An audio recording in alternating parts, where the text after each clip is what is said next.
Hello everybody! Wednesday, April 22nd is Earth Day, and I wanted to take you on a dive to my favorite place on Earth.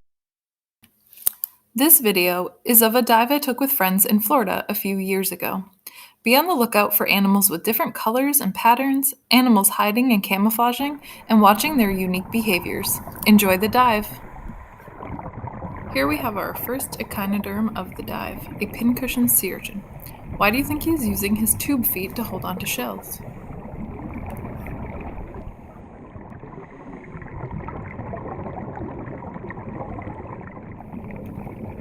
We were very excited to see a sea turtle on this dive, especially my friend in the yellow fins. She loves sea turtles. There are 7 species of sea turtles, almost all of which are endangered. 3 are critically endangered. Loggerhead, green, leatherback, Kemp's ridley, and hawksbill can be found in Florida.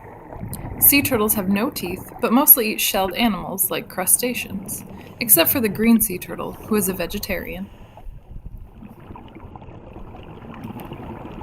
You may have noticed a hermit crab. Now over here, if you look close, is a different crab, called an arrow crab. What can you see that is different about these 2 crabs?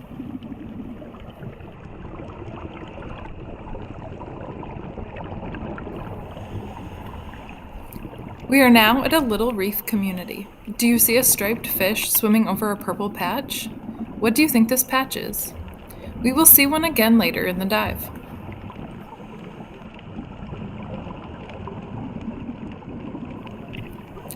To see some animals, you have to be very observant. My friend noticed the tail of a fish, and then we were able to see its head and identify it as a spotted moray eel. These eels can get up to 6 feet long. We had several eels in the aquarium I worked at, including a spotted moray. Many guests thought the eels were stuck, as they love to hide in coral.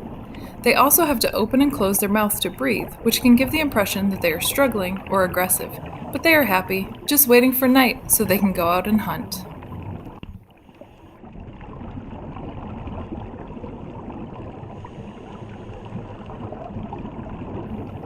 If you look close, you will see a banded coral shrimp. They are also known as cleaner shrimp. Why do you think that is?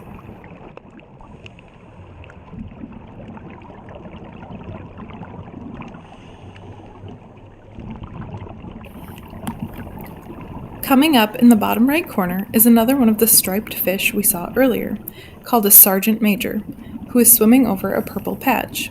The patch is actually eggs that stick to the rocks. The males turn slightly blue in color and swim over the eggs, guarding them until they hatch about 6 days later.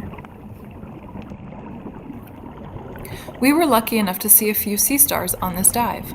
This is a Bahama or cushion sea star.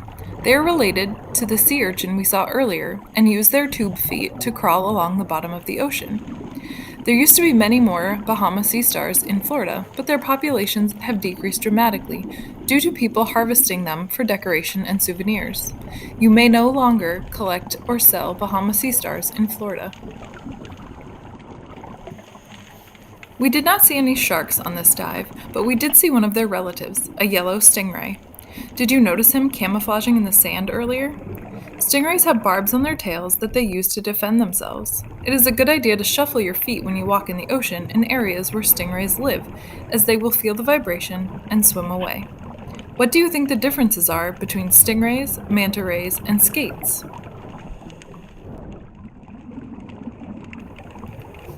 Here is our last echinoderm of the dive, a sea cucumber. There are over 1,000 species of sea cucumbers.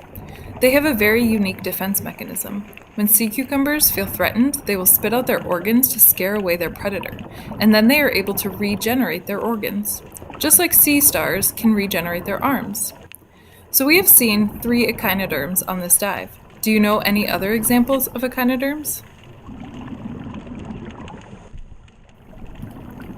You may have noticed things on this dive that do not look like part of the natural environment. This diving location has several artificial reefs, including cement blocks, grocery carts, boats, and a statue of a hammerhead shark. All of these were placed here on purpose because some of the natural reef habitats had been destroyed. What do artificial reefs provide fish and other animals?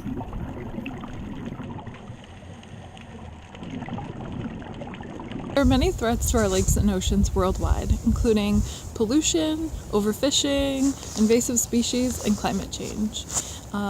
Scuba divers will often carry knives and extra bags with them so that they can cut away and collect any trash or discarded fishing lines so it doesn't become a threat to any animals living in the ocean. Here on land, there are a lot of things that we can do as well. Can you think of a few things that you could do at home? Some things that I do are when I go grocery shopping, I will bring a reusable grocery bag. When I can, I use reusable straws, a bunch of different types at home. And I like to repurpose things, such as an old t-shirt I've turned into a shopping bag. And then you can also do things like reduce the amount of plastics and electricity that you use at home. I hope that you have a great Earth Day. Bye!